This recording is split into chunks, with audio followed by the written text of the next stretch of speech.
everyday Americans doing extraordinary things. That's accelerating access to critical therapies for ALS Act. That's what we're going to talk about today. ALS, known as Lou Gehrig's disease, attacks the nervous system and weakens the muscles, making it hard to lift up a spoon to eat or to take a step to walk. It leads to paralysis and ultimately leads to death within an average of 2 to 5 years of diagnosis. Since Lou Gehrig, a Hall of Famer from New York Yankees, announced his retirement from baseball in 1939 because of the disease, no cure has been found. Treatments are still limited, and the outcomes are still the same. That's 82 years with hundreds of thousands of lives lost. But today, we're finally closer than ever to new treatments and hopefully, God willing, a cure. And it's because of the movement led by the patients and caregivers and members of Congress of both parties, many of whom are joining us today virtually. Patients like Brian Wallach and his wife, Sandra. They met in 2008 working in the New Hampshire primary for Barack Obama, believing in a movement of hope and change. Then they both worked for the Obama-Biden White House, driven by public service, beloved by colleagues, anchored by the love of family. In 2015, they became parents of their first child, Ella. In 2017, their second child, Naomi, was born. The entire world was in front of them. Perhaps a run for elective office at home in Illinois, or working for this White House, raising 2 beautiful daughters until everything changed. The coughs, the cramps, the twitches.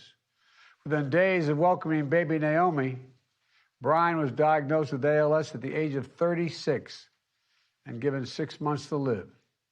That was 4 years ago. And Brian and Sandra are joining us today virtually. I say hi to you both because they turned their pain into purpose. They talked to doctors and researchers. They met more patients and families. They met with their elected leaders, Senators Durbin and Duckworth and Representative Quigley. And they rallied their family and friends and built another campaign powered by hope and change as well. They were bold. They were told that it would be hard, but they stayed bold. There'd be too many obstacles, they were told. But because of the nature of the disease, there wouldn't be enough time, they were told, I suspect. But they never gave up. They launched I Am ALS to put a face on the movement, powered by the people. They partnered with patients like Dan Tate, who advocated for these issues for a long time as an ally and then as an ALS patient himself. They were joined by patients like Mayuri and Sandy Morris, joined by caregivers like Deb Paust, Christina Thompson, and groups like ALS Association, the Muscular Dystrophy Association, that helped organize the community. A community that wrote countless letters and convened countless meetings with members of Congress and their staffs, many with their own personal connections to this terrible disease, to get this bill passed.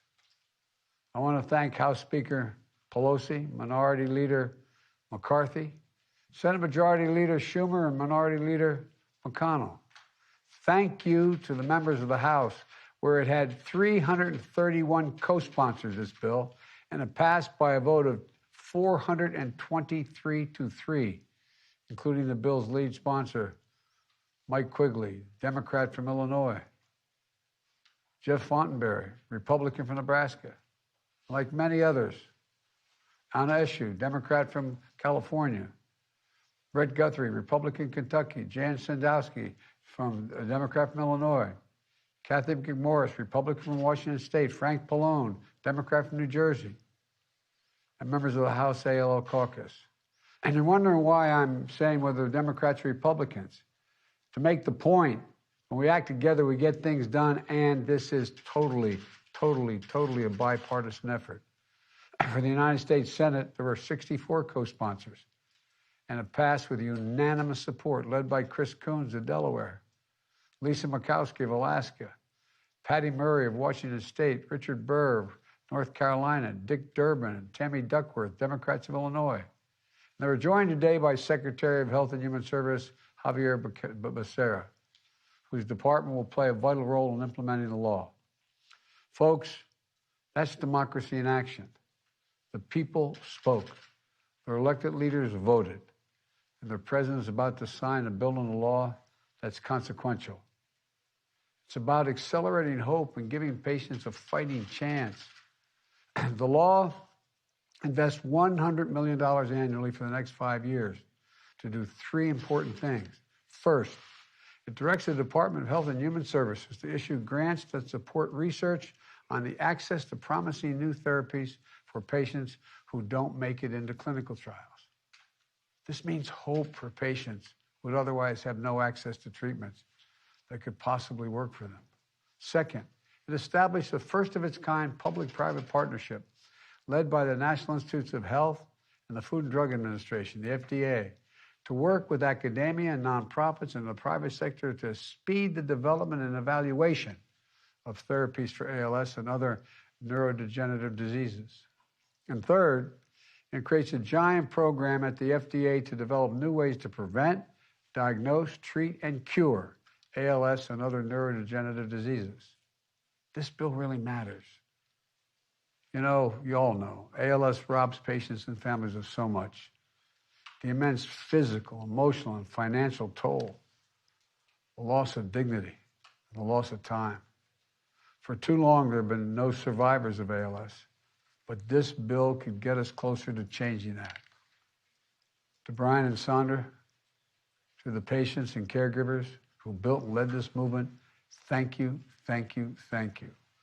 And know this, there are countless people who, even if they haven't experienced ALS, they've experienced some other cruel twist of fate. They see you, and you give them hope as well. I see on the screen a fellow who used to work for my son, Bo, and whose mom was a leader at the University of Delaware in physical therapy, and whose dad died of ALS, Alex Mackler. You know, the fact is, Alex, you, for me and my family, when you worked for Bo and then worked for us, we experienced watching our son battle cancer and go through the process so many of you have experienced. And you gave us hope. Getting the news, trying to find hope, knowing that the time would come. But as hard as it is, we found a way forward by finding purpose from the pain and by finding strength from others like you. One of the reasons I ran for president was to end cancer as we know it, just as we can end ALS as we know it, and so many other diseases.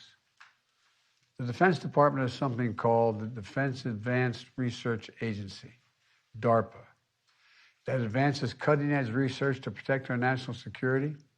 That's led to things like GPS and the modern internet. In my budget, as president, I'm calling for the creation of Advanced Research Project Agency for Health, ARPA-H, that will advance breakthroughs in how we detect, treat, and cure cancers, diabetes, Alzheimer's, and other neurological diseases. It's about showing the American people that as a country, we can come together, Democrats, Republicans, Independents, and do big things because they're the best researchers in the world, that our democracy can deliver. There's nothing beyond our capacity when we do it together as a United States of America. I believe this bill is an example of that truth, and I'm honored to sign the Accelerating Access to Critical Therapies for ALS Act into law right now. May God bless the patients and their families and caregivers, and all of you on the screen who've dealt with this disease in so many ways. You're amazing. You're truly amazing. God bless you all, and I'm going to go over and sign this legislation. Thank you.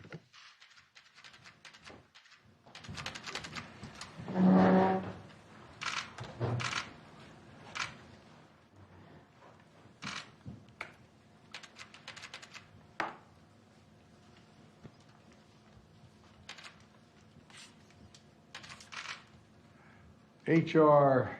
3537, Accelerating Access to Critical Therapies for ALS Act. God willing, we're going to make real progress. Again, thank you all.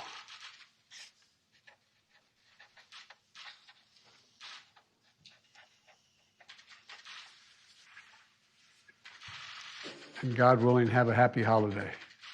I wish I could see you all in person, and thank you. Thank you, Mr. President. Thank you, Thank you, Mr. President. Bravo!